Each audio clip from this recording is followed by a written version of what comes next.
is really dedicated to the sappers from 1 Squadron, which was my squadron, a combat engineer squadron. They're the guys that went down the tunnels and searched them and blew them up or left them, and we'll cover all that later because you hear a lot about tunnel rats and blowing up tunnels and bunkers and things, and we didn't always blow them up for really, really good reasons that I'll discuss later. So how many Vietnam veteran vets have we got here tonight? Righto. And how many were sappers? That's great. In the time we were in Vietnam, the squadron with all the attached was around about 450 people. It was 3 sapper troops. Each sapper troop was commanded by a captain, a lieutenant, staff sergeant, sergeant, 4 sections of 16, led by a corporal with a lance corporal. Troop headquarters basically had a clerk, signalman, driver and bodyguard for the captain, full sorry style. So it was a large troop. It was, the infantry loved to have us because it just fleshed out the infantry companies by splinter teams that were deployed. Basically, this is an hypothesis of mine that the VCNVA or PAVN, People's Army of Vietnam, the tunnels they used, which were often quite old tunnels, were used to enter the battle space and get out of the battle space for most of the battles we fought. To my mind, having been in the intelligence side of engineering most of my service career, I could not figure out why our intelligence people didn't twig to that and take notice of the sapper reports that were sent in after every operation. Every sapper splinter team of 2 men at the end of an operation wrote an intelligence report, a sapper intelligence report which covered tunnels and mines and you name it.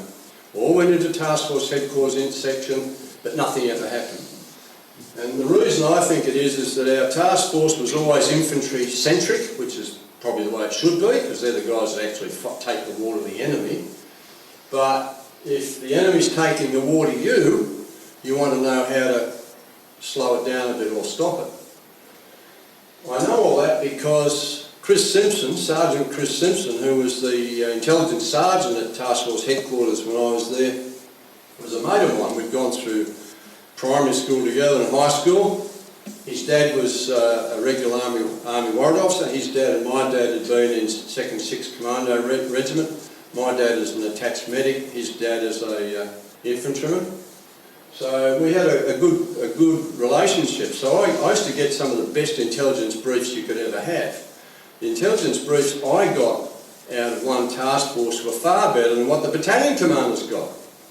And in fact, I've got maps here, which are the engineer fortifications and enemy minefield maps, that the infantry were never issued. So later on I'm going to put on the table and you can have a look at them. You'll wonder why, and I'll explain later on. So this is the area that the Australians had, having worked under other people and through Korea. We decided, or our hierarchy decided very rightly, that we should have our own little province to look after. So the Americans gave them, or allocated Phuoc Tuy with the Vietnamese. Basically the Vietnamese didn't have a lot of say because the Yanks had all the power. So we got Phuoc Tuy, which the reason we wanted it is we had Vung Tau at the bottom there, which is the busy harbour, and Nui Dat in the middle, which is our forward operating base. And on the top, where you see the Phuoc Tuy writing, that's Long Khan's next province up, and Binh Thuy was the next province to our right, can't remember the one on the left. But we had an area, it was about, I don't know, 40 kilometres wide by 50 kilometres high, so it's quite a large area. And initially we just put an infantry battalion there with some sappers and guns and a bit of armour. It wasn't anywhere near enough to control the province or take the fight really to the enemy. Now, I'm going to start with Cu Chi tunnels. Now, how many of you have been to Vietnam? How many of you have been to Cu Chi tunnels? Okay. So, the story you hear is that the Cu Chi tunnels were discovered by the Americans and searched all out by the Americans and so forth. Well, that's basically a load of tripe. It was actually probably initially discovered by Americans and 1 battalion RAR, 1st Battalion 1 RAR, and the three troop sappers led by Captain Sandy McGregor actually did the initial search right through all those tunnels. We lost one. Corporal Bob Botel died. He was a big man. He suffocated. He tried to go down the tunnel head first and couldn't get out. And some other fellows were affected by asphyxiation because they put smoke grenades down there, and then they tried to blow the tunnels by blowing in acetylene gas and detonating the acetylene with a giant spark plug. And it didn't work. In the end, they basically went back to using C4 explosive, and they were there for about a month, and the Australians couldn't understand why they were always getting shot from behind or from all over. It was because the VC were popping up out of these little manholes that were about a foot square, shooting people and ducking down again. So they learnt very, very quickly that these tunnels were something to be a bit wary of. But the key thing about it is that Sandy McGregor's sappers pulled out 5 tonnes of enemy intelligence, written intelligence on paper, right? This was the VC, it might have been 7 VC division, I can't remember who, but these tunnels went all the way to the Cambodian border. There was a huge tunnel network, and it had been started during the war with the French, if not earlier. So, anyway, that intelligence was never acted on, for whatever reason. There was so much there. Anyway, they learned how to clear tunnels the hard way. And basically the sappers, they realised that sappers can't do their job without infantry protection. You can't be looking over your shoulder at the same time as you're trying to clear for mines or booby traps or pungy spikes or bad guys in the tunnel. Right? So anyway, three troop developed all of this knowledge, and Sandy McGregor, to his credit, came up with this idea of, with the sapper troop, rather than sending them out with sections to accompany, he would split them into teams of 2 men called splinter teams. Now, splinter team normally operates with infantry, and it's led by a senior sapper with a less senior sapper learning the ropes with him. Though invariably, where we had enough mine detectors, they'd carry a mine detector. They walked around the bush with the infantry, often located with the infantry company headquarters, because company headquarters, if you look at the organisation, is only 13 to 15 men. It's struggling to survive by itself. But if you had another 4 sappers with their own machine gun, it boosts them up a little bit and gives them a better chance of survival. And then the combat engineer team is basically another group of sappers. Could be only 2. It's usually led by, in the sapper troop, could be a captain or a lieutenant or a staff sergeant or a sergeant or a senior corporal. And that combat engineer team is used to reinforce a splinter team or splinter teams if they find something like a tunnel. Because 2 men generally can't do a really good job of searching a tunnel to find intelligence, but they can do a reasonable job of searching a tunnel just to blow it up. In other words, drag a ring main, put explosives in and detonate it. So, and each splinter team, sapper carried 10 pounds, sorry, 10 pounds of C4, detonating cord, safety fuse, all that sort of stuff, CS grenades, smoke grenades, and initially a few people used to carry white phos grenades, but as many of you have been in the infantry know, you can't throw a white phos grenade quite far enough. So our lot didn't do that. They used to tape a white phos grenade to a fragmentation grenade and chuck it in a bunker or drop it down into a tunnel. So this is the Coochie Tunnel, basically how Sandy McGregor drew it up. It's around about 800 metres long with 100 metre offshoots. Each of these go to bunkers or exits, so you can understand why if you're patrolling through there and you can't see their exit holes because they're so well camouflaged, you can be in a lot of strife.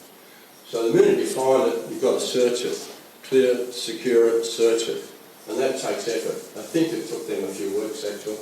Now, when they had that battle in the American 173rd Brigade is what 1 battalion was attached to. They were having all sorts of issues, and the problem was the tunnels. And they should have twigged at that time that it was the tunnels giving the Viet Cong, NVA, the opportunity to move around the battle space underground. whereas our blokes were on the surface, having to manoeuvre. That's a typical Coochie tunnel entrance. You can see the long line. That's not how it would look. It would have leaves all over the edge of it. You would not see it. Now, if we'd been really smart, we'd have had dogs. We'd have used sapper dogs from the very beginning, and we would have found these things instantly. But it took us... The sappers never got dogs in Vietnam. The only dogs that went to Vietnam were the tracker dogs with the infantry tracker platoon. Right, let's go to the main battle that's talked about a lot. That's the Battle of Long Tan. We know with Long Tan that basically we believe it was a sucker bait operation. It was a modern Nui Dak to draw out a company at least, and their aim was to get that company and annihilate that company, and that would have a huge effect on the Australian population and the war as it was. They didn't appreciate the value of our artillery and the New Zealand artillery, which was absolutely brilliantly controlled by the New Zealanders, have to admit. When Long Tan was about to occur, some days before, our signals intelligence troop in 1st Task Force headquarters was tracking 275 Main Force Regiment coming out of the Mai Tao, which was, the Mai Tao Mountains was up in the top northeast corner of the province. It was the headquarters for 5 VC Division.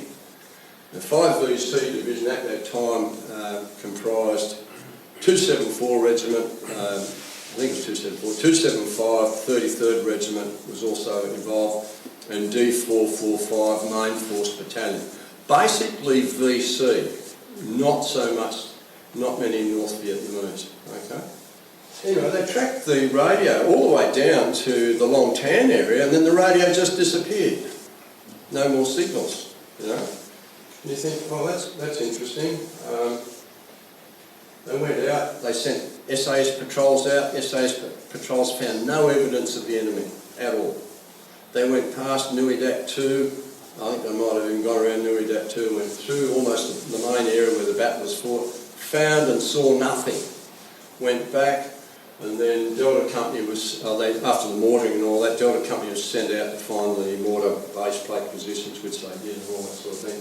And then they walked into what was basically a regimental ambush. So you've got a regiment taking on a company, and they were very capable and survived. But you have to ask, how come, with all the years we were there in and around patrolling around Nui Dak, we didn't find the tunnels? Or if we found the tunnels, why didn't we blow them all up?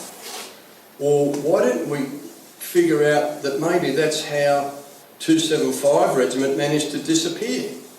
Because these tunnels are that high, that wide, and the Vietnamese can basically run down them. You could run a regiment through there in a matter of hours, if you had to. Anyway, it wasn't until the last month we were in Vietnam, one squadron, we had a whole lot of guys come up as reinforcements that had just arrived and hadn't been out in the bush, and we wanted to send them out in the bush and show them things, and we decided to go into Long Phuc and blow up the Long Phuc tunnels. The Long Phuc tunnel is right at the battlefield of Long Tan. Have any of you been to Long Phuc tunnels? No. How many of you have been to Long Tan battlefield? Well, you drove past it. It's only 1 kilometre away, and it's right under the battle space, and I'll show you later where it is. Oh, this has been a hobby of mine for some years, finding these tunnels and relating it to the battles. Well, there he is. That's the commander of 2 Field Troop. The Battle of Long Tan, the tunnels were built by the Viet Minh, and the interesting about the Long Phuc tunnels is the Viet Minh cadre in Phuc Tuy was one of the main cadres for the whole of the Vietnam War against the French. And they used to meet on where the tunnel came out on the banks of the Sui Ram Creek, where there was an entrance into the tunnel system. And they operated for ages, and they were basically the core of the cadre of Viet Minh that were aiming to take over Saigon. And they had that tunnel in action from after the Second World War, if not before the Second World War, right through till we left. But anyway, we took these guys along. They'd all had some training in clearing tunnels and blowing up bunkers and stuff. But it was basically to give them a bit of experience on a real-life tunnel. If you're in a VC tunnel, that's a firing port. So they have the tunnel, have the overhead protection, often concrete or cement stabilised lateritic soil, which is like we would do rammed earth. Very, very tough.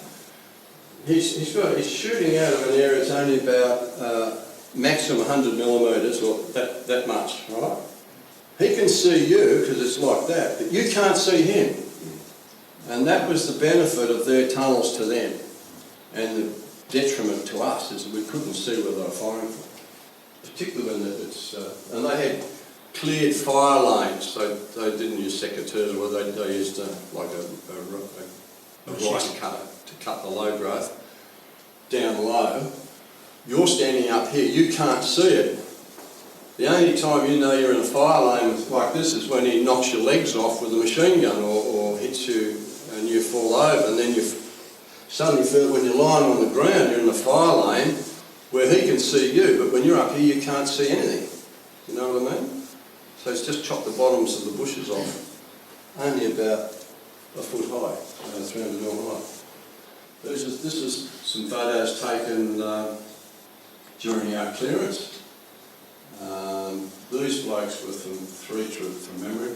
These are experienced fellas. I think they're headquarters blokes from one squadron. That's what a tight area of tunnel looks like. 600 wide, 450 high. Not a lot of air. I'll tell you a bit. On the left is a satchel charge that's got 10 sticks of C4. Primer cord, and we would just run a det cord to that brown cord going through it. That's the ring main. So you run a ring main right through the tunnel and you tie off the satchel charge to the ring main, or you take, if you've got more time, you take each single block of C4 out and you tie that to the ring main, but that takes a lot of time. So we put one of these every 10 metres. And the aim is you blow the blast in one direction, so you detonate to blow the blast wave down that way. If you've got another entrance coming into a T-junction, you'll detonate the two simultaneously by measuring precisely the length of det cord to the prime charge on this end of the tunnel, to the prime charge on that end of the tunnel, or anywhere else. If you've got enough det cord, it comes in rolls, you try to detonate 3 or 4 of those at once. It's a terrible way to kill people, because that's what it does, but it blows the tunnels up.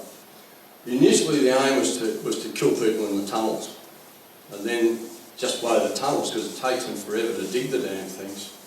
So all I can remember is that whenever we blew tunnels to kill people, and I'd go back to do the Air Force, you'd call it bomb damage assessment, same thing, you'd go back and all you could smell was death. So you know, it's bloody awful. Right, the Kim Long tunnel system. This is north of Bin Ba. You've all heard of the Battle of Bin Ba? I think it was 5 Battalion. Murray Blake was the company commander. What happened is 33rd Regiment suddenly appeared in the village of Bin Ba. Just like that. The fact that they had regional force platoons and regional force company living almost there and we didn't know they were there makes you think a bit. What were they doing? They were supposed to be patrolling every day, they were supposed to be putting in their reports. How come they didn't twig that 33rd Regiment was in Bin Ba? How come the manager of the Bin Ba rubber plantation didn't tell one task force? Well, we know that because they'd have killed him if he did. So he kept his mouth shut. The Kim Long tunnel system is 5 kilometres long. It runs west of Route 2, which is the main north-south road, runs west along a shallow ridgeline into the Hat Zik, spelled H-A-T-D-I-C-H, pronounced Hat Zik. And Hat Zik was an area for logistics support and resupply, hospitals, all that sort of stuff. This 5 kilometre tunnel had branches like that Cu Chi tunnel system you saw the diagram of. So you have to then ask the question, how come in our intelligence briefs for our operations we weren't told about the Kim Long tunnels? We didn't find them. But there had been battles over the Kim Long tunnels. The Americans had stoushes around there, but we didn't twig to it. Anyway, Battle of Bin Ba. They fought the Battle of Bin Ba, chucked the 33rd Regiment out, who magically disappeared. Gone, off the... Where'd they go? Don't know, disappeared. Well, I know where they went. They went down the Kim Long tunnels, where they could run all the way 5 kilometres into the Hat Zik, resupply and take their wounded. The guy on the left is Dennis Bird, his next training team fella. He and I were weapons instructors together at Topeka. The bloke on the right is a very interesting character. His name is Kwa. Now you all know what Kwa is in English, don't you? How many of you come from the bush? How many have grown up in the bush? So what's the sound that a male possum makes on a moonlight night when he's looking for a girlfriend? So I have a joke with him, I tell him he's a possum and all that. After about 15 years of going back to Vietnam every year, we finally figured out he was a senior intelligence official, the equivalent of ASIO. Right? And he was there initially to keep an eye on us, and I think they always turned our room over no matter when we went back. But fantastic bloke, did a lot of really good things for us. Right. So the tunnel system runs east-west from basically Bin Ba, just north of Bin Ba, west into the Hat Zik. Very large tunnels, 1.6 high, minimum 0.8 wide, arched roof. And you have to ask the question, how come when the US 11 Cav Regiment got cleaned up there in 1966, and we had the Battle of Bin Ba in 69, and then the last battle we ever fought, the Battle of Nui Le, how come we didn't know about that tunnel system? That's an entrance. Trevor Carburn struggles to get down that, but he managed, didn't you, Trevor? Yep. Notice it's all concrete, and that would have had a sliding concrete lid that would have come, the lid would have been 150mm diameter, would have taken a few men to close. It would have had plants on the top of it and all that sort of stuff, so you struggle to find them. So they're the tunnels. That's the entrance going up to a main entrance in the tunnel. And on the right is looking down the tunnel further. So you can see it's in lateritic clay, and to toughen that clay up they would light fires in main areas and basically almost vitrified, if you like. So it was really, really hard. John, what depth are you talking about? Generally, the depth would be 5 to 10 metres below surface level. So aiming to defeat any artillery shell and probably any 250-pound bomb, but certainly not a 1,000-pound bomb or a 2,000-pound bomb. And in any case, the bomb would have to be almost on top of it or within about 10 metres to have a real effect on it. So bombing them, yeah, I don't think there's all that effective. John, did they ever flood in the monsoon? Yes, they had water, they'd get water in the bottom levels, yes. But often they were designed to self-drain into creeks, but not always. And they had wells inside these things, so they had to have an internal well for water, so they didn't have to go outside the tunnel for water. They'd have their cesspits and things like that. They'd have hospitals, teaching areas, training areas, sleeping areas, you know. Everything they needed was underground. John, do you think they were fighting the Japanese? Yes, they would have been there when they were fighting the Japanese. There's some theory that they probably, because the Han are basically, the Vietnamese are basically early Han race out of China that moved south along the coast and settled in what's now Vietnam. And once they settled, one of the Chinese emperors tried to invade Vietnam, but they had the tunnels then. So we're going back hundreds of years, some of these tunnels possibly. That's Kim Long again, and that is a firing slit covered by a concrete log. It looks like wood, but it's not. It's made out of concrete, so it's just cast concrete to look like a log. They were very cunning. They would use sucker bait techniques. They'd do it like they'd rocket a village or mortar a village and leave obvious trails. And our follow-up team would follow the trails. Or sometimes they'd follow blood trails from where they were carrying wounded. And they'd follow them. They'd always take them to a tunnel and get them into the hospital and get them out of the area. So that's basically how. Very rarely, I think, did we find. We would find the case, if we found a bunker system, we the sappers, and I can tell you, there's another operation not mentioned here, and this happened to me. It was Operation Iron Fox. It was another 4 RAR operation just before this one. And what happened is an SAS patrol found a bunker system, and they watched it, and then they rocketed the hell out of it with phantoms and smashed it all up. And then the sappers went in with a company of infantry, I think Charlie Company of 3 RAR, not 4 RAR, 3 RAR. And what we found was a hospital. There were 2 operating theatres set up above ground with thatched roofs, and the bottles were still hanging half full of liquid. They just grabbed these guys and took off.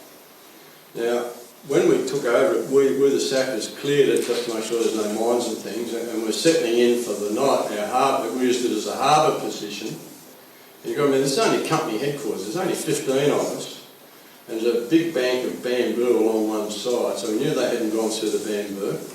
There was a platoon of our company down the hill a bit, about 150 metres away, and they had, there's nothing had gone down there, so I knew, well, they'd gone underground. But this is towards the end of the war, and there's no way I was looking to find tunnels to put my blokes underground, at all, righto? So because all the trees were all smashed up and branches were falling down and all that, I said to the guys, sleep in the bunkers.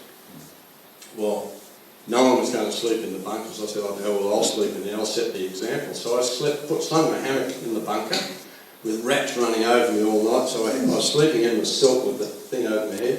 I pulled it down, and there was a light coming down the entrance shaft, and in that far corner, it lifted up, and a guy came out with an AK-47, went up and down and out of the steps. My heart's going, I'm holding my pistol here. Anyway, there's no way I was taking my blokes down that tunnel.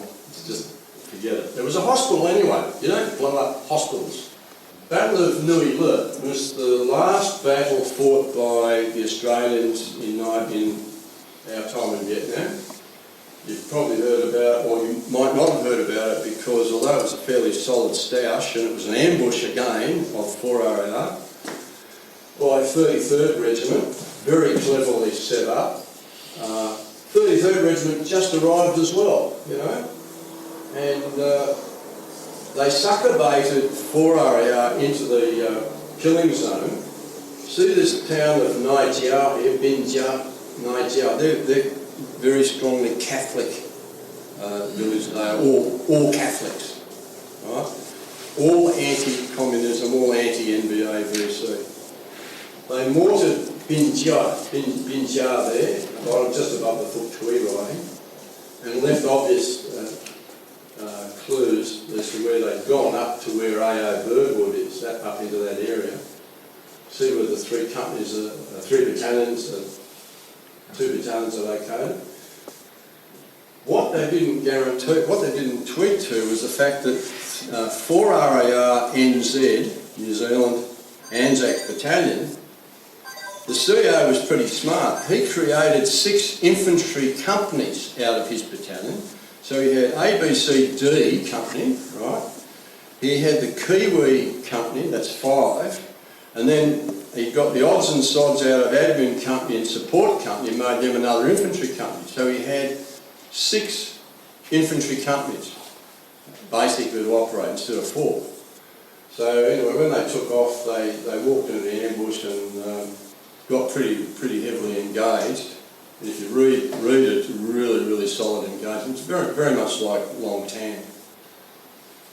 What saved them was the fact that the air support flying around D Company, which was another D Company.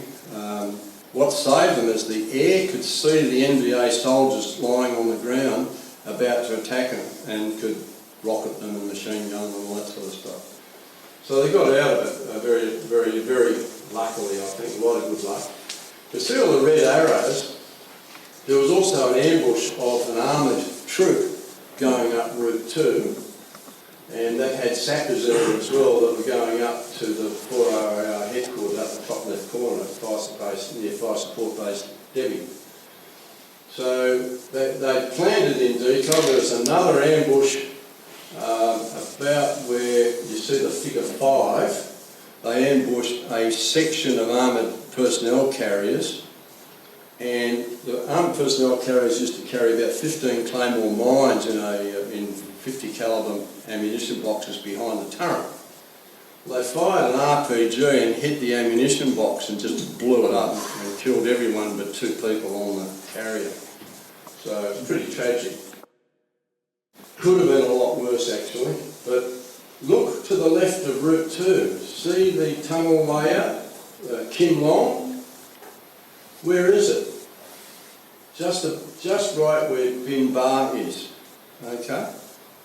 Now, this was on the 21st of September 71. About 2 weeks before that, I got called out because I used to do, if people found an unusual bunker system, they'd fly me out and I'd wander around the bunker system and tell you whether it was 33rd Regiment, 274 Regiment or 445.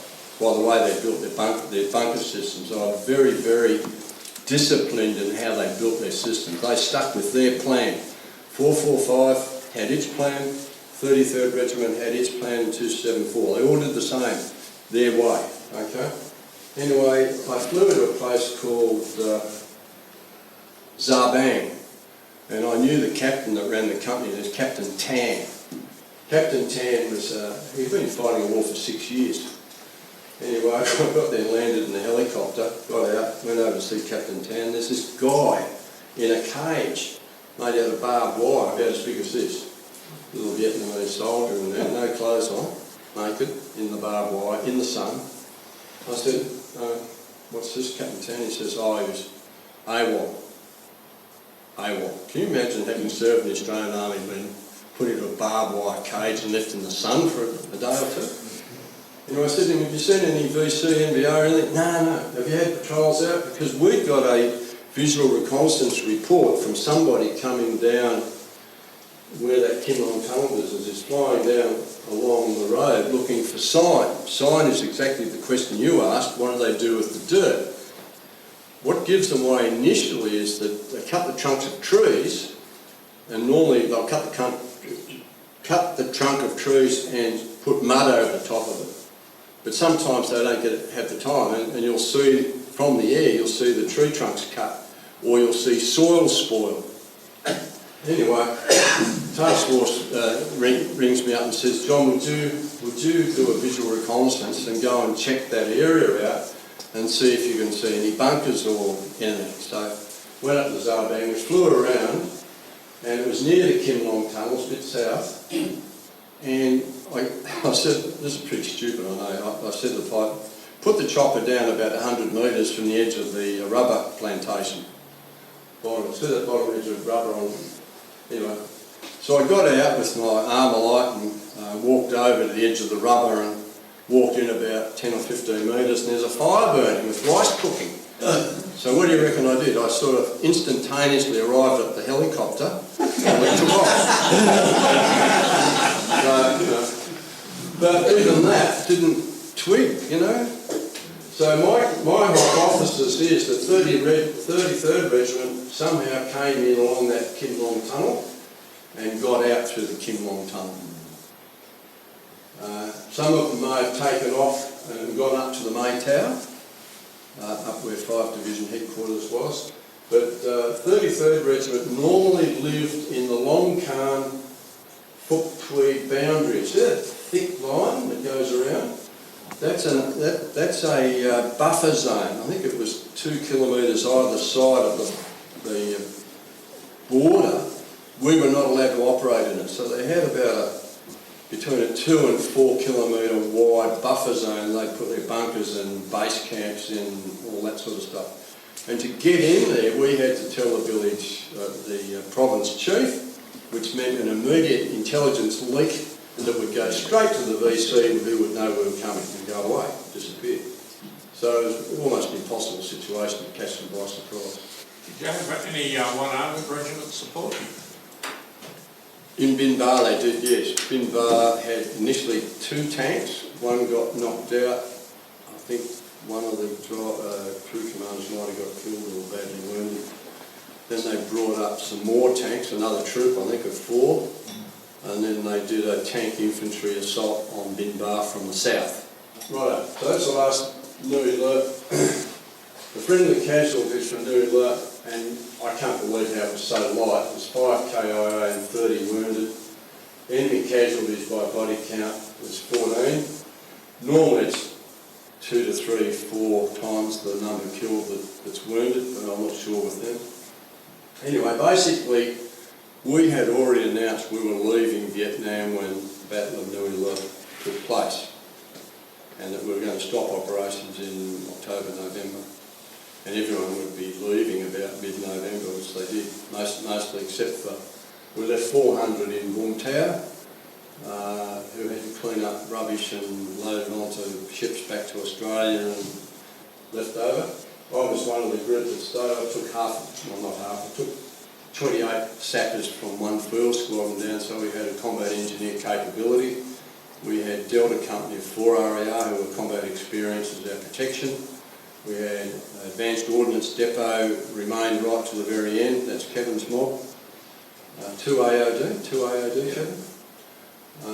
We had a couple of mortar tracks for fire support, and the hospital, one field hospital cut down. And the bad guys just left us alone. Sometimes kids would come in and people would say, well, what do I do, what do I do? You just don't shoot anyone. It's only kids, leave them alone. They're not going to come in here now. There's been obviously some agreement between our government and whatever. They never worried us. Although a couple of guys got stabbed in Vung Tau and bars, that's about it. Again, no intelligence briefing on the King Long tunnels or any other tunnels by an ATF inspection.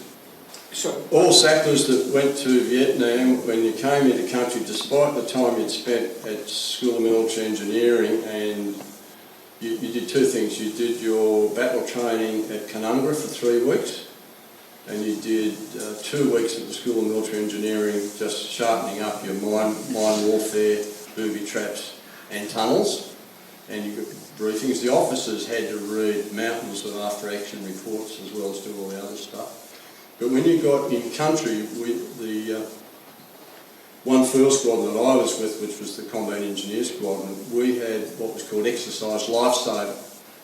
So you went through medical training for gunshot wounds, sucking chest wounds and all that stuff, how to handle people that trod on a mine and all that, how to do a hot insertion, hot extraction, how to be dragged up through the jungle with a jungle penetrator, how to do mine clearing. The officers were taken out by, the officers and NCOs were taken out by the quartermaster, whose name was Charlie Stone.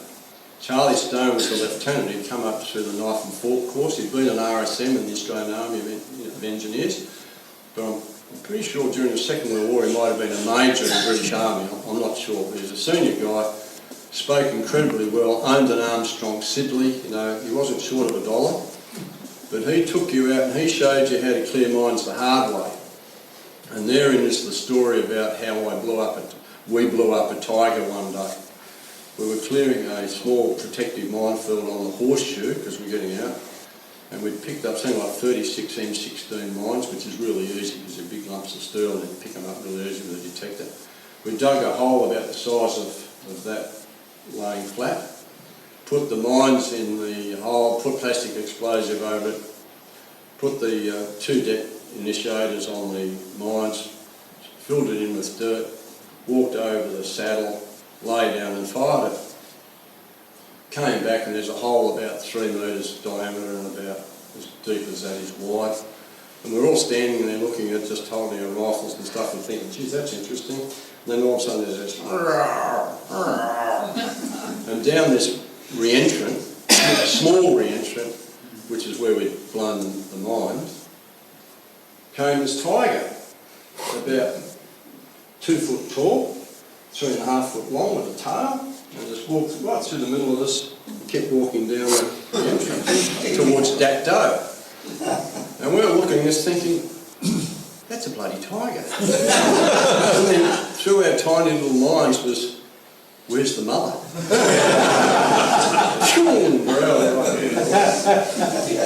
So the second part of my question was going to be, did you have any specialist people that joined the sappers to do this job, i.e. miners, people like that, or was it just...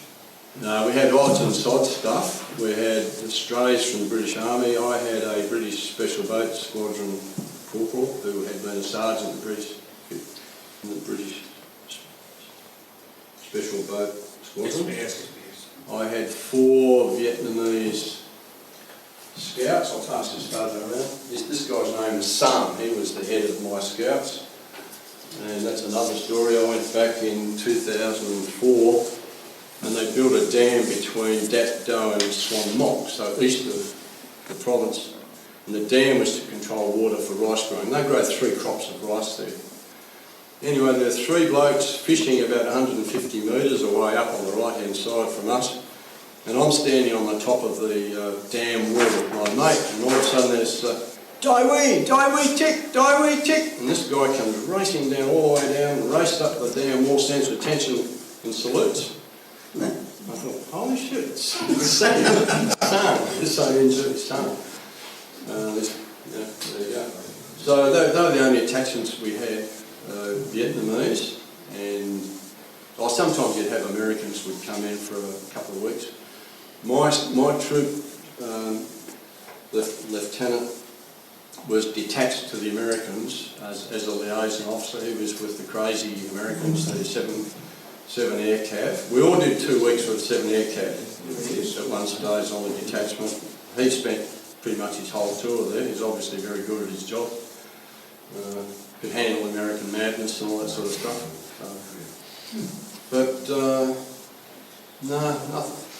No one. Some of the guys had done EOD training. Peter Hopper, 131, you've looked at his survey stick.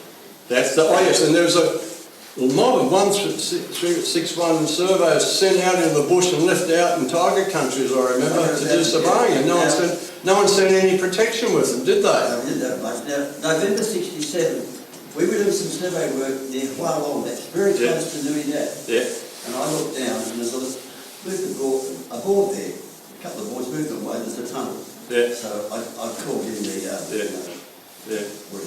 report. Oh, the tunnels. Now that's fairly close to Nui Dat. Were the tunnels close? There were tunnels under Nui Dat. Under Nui Dat? Right under. There's a tunnel goes from Hua Long, parallel to Route 2 on the right-hand side. On the east side goes all the way up to Nui Dat and around Nui Dat. And I've seen the Vietnamese maps of it, so I know it's for true. We always suspected it. And I remember one day, it would have been a month before Nui Le, we had an intelligence, Vietnamese intelligence sergeant with us as well, not with us but with the headquarters. And one of my sappers said, hey listen boss, I saw Sergeant Key walking down the track beside the dam. And I said, was he carrying a weapon? And he said, no, not at all. And I said, it's not Sergeant Key, mate. He's a reconnaissance officer from 33rd Regiment. Sergeant Key went home every night. He was not allowed to stay. And the guy was cheeky. He just waved and kept walking. Yeah, those tunnels definitely under that. John, I've got just 3 questions. What was the reason for the poor intelligence? Was it just poor executive at headquarters, or they never went to the field, or? Oh, we the sappers will tell you that the Australian Army never really knew how to use its sappers, so they were never sapper-centric in any way. So you were never interviewed, or? We were rarely involved in the planning of an operation. My my battalion commander involved me because I had my own database, which some of you may have seen. We in 2 Field Troop had our own database of everything that happened that we kept by hand in 2 record books. One record book was just the grid square references for the whole map. I'll pass the map around later. The other was a precise grid reference 6-figure of something that had happened in that grid square reference. So if you looked on a map and we were doing an operation over, say, 12 map squares, like there was a company going to patrol through that area, boss would say to me, well, what do we know about it? And I'd show him my map. He didn't have one of these maps. He wasn't allowed to have one of these. They didn't issue these to company commanders or platoon commanders or anyone, just the sappers. And if you look on that, mine's number 99. I don't know where the other 98 went, but they certainly didn't go to the infantry battalions. The other one is the kill rate of Viet Cong seemed to be far more than, say, the Australian troops. Was that the attitude of the Viet Cong commanders, that they didn't care too much about I think casualties? that was only in engagement operations, where they did mass attacks that they had. They were pretty skillful. The very first night I was in the bush with company headquarters, we were doing our night harbour drill. We're positioned in our positions. We're lying on the ground, and we're about to put out our clearing patrols of 2 men from 3 different points to patrol around, and 6 NVA guys ran through our position in one end, through us, and out the other end, and one of my guys shot one of them on the way out.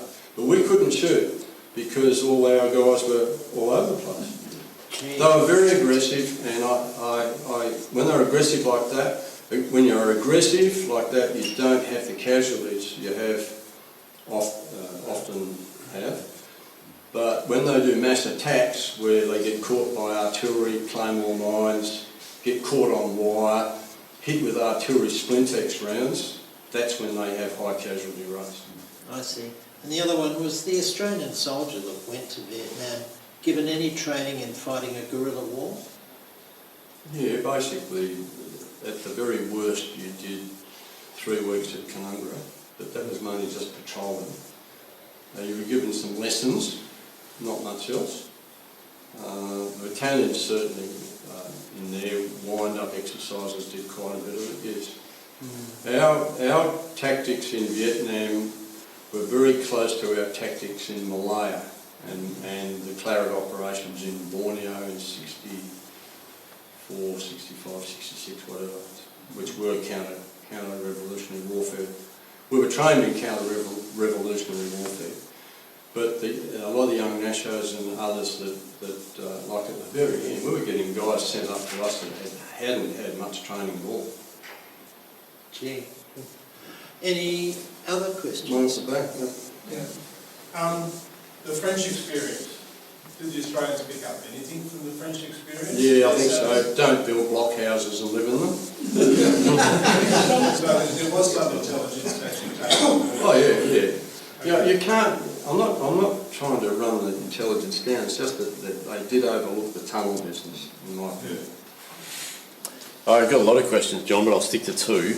One, once the tunnels were blown up, that was it? They were kaput? No. They couldn't be reconstructed or anything? Yes, they could, and they did. Oh, okay. Yeah. Right. And the second one was, did the Australians think of using the tunnels for their purposes? I can tell you why, because I got Clostridium infection in my lungs, and that's a bacteria you get from soil.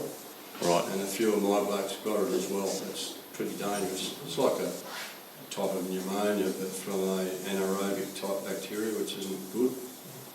So no, we wouldn't use their tunnels, or we would use their bunker systems and set ambushes.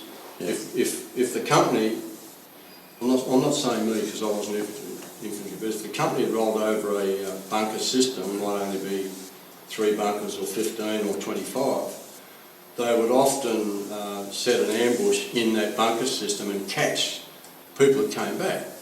Because the people moved, the NVA and the VC were moving all the time at night. They weren't always all that clever either. They'd come out of the Maytower Mountains down some of the tracks in groups of 4. That was their sort of security. Group of 4, 10 minutes later another group of 4 and then another. They'd be walking down the track smoking and talking and carrying on, and they'd have an ambush, claymore ambush, kill them all, drag them off the track, set up the claymores again, and another 4 would come. Yeah, right. Or another, like a friend of mine, was a platoon commander, he had set up his night ambush. Before it was dark light, they were all they were in their ambush positions with their protection at the back and sides, and a whole company came through. Well, he didn't fire the ambush.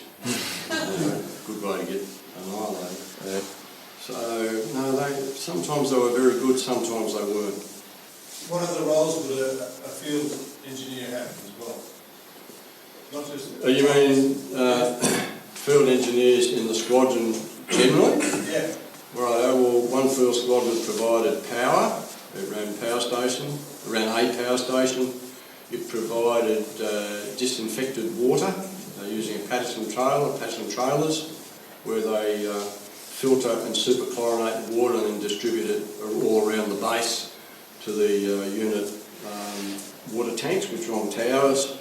They used to build a hot water shower system, which was worked on a siphon system. So you had copper wire that came down in a spiral, and the end was pinched off, and that went to a diesel tank with a tap onto a sand bed. You'd light a fire under that. That would heat up the copper wire spiral, and the diesel would come out like a flamethrower, would come out, and then the heat went up and heated the water. The hot water then went to the top, and the cold water came to the bottom. So the guys coming back from operation, when the troop staff knew, they'd top up all the tanks and get ready for the blokes. We had a plant troop where they'd taken all the plant away from the troops and made a plant troop, and they looked after bits of road. They dug the dam beside one field squad. There was 17 construction in one field, built that dam which provided top-up water to the wells. Plus they used to pump water out through Patterson trailers. We had bitumen roads around Nui Dat, so they'd be sealing bitumen and all that sort of stuff. Most of what you'd expect the local council to do, except they didn't charge the rates. So the motto was first in and last out, correct? That's correct. So some of the last people out of Vietnam were sappers. In fact, some of the last people out of Vietnam was 55 Engineer Workshop in Perth, who you know very well. Just that last point there, you talked about the huge number of tunnels that were cleared. Is that like, in your as a crystal ball game, is that hundreds or thousands, or what sort of a number? Most large bunker systems had small tunnel systems linking bunkers and escape areas down to maybe, if they were near a creek, often they built their bunker systems on a spur line, and they'd run a tunnel down to a ravine or a creek. And if they were getting overrun, they could get into the tunnel and get out quickly. In fact, when we set up fire support by Ziggy at a place called Tui Tik, and I'm John Tick, but not from Tui Tik, where I put I had an 11 by 11 tent and a fly sheet. Anyway, when the wet season came, I had a trench dug around the whole tent, so it would be dry. But suddenly a hole opened up and all the water ran down this hole. So I said to my Batman bodyguard, Jimmy Kelton, I said, hey Jim, I think we better check this out. He says, oh, we got it? I said, yeah, we got it. So we followed the re-entrance down and we found a tunnel entrance. So the next day we crawled up the tunnel to about where my tent was. I couldn't see light around. And I thought, So the tunnel went right along a grove of cashew trees, which is about where our system was. So what we did is we put a whole lot of barbed wire in the entrance to the tunnel, in about 5 or 6 metres. Well, got a couple of rolls of damn it, pulled it all apart, and then blew the tunnel in over the barbed wire and all that. And then that hole there, I ran all the other drainage ditches into it. So the hole ended up about the size of 600 by 600 by whatever, the water all just poured down there and disappeared. They were everywhere, tunnels were everywhere. That was really informative. Well, Thank you very much.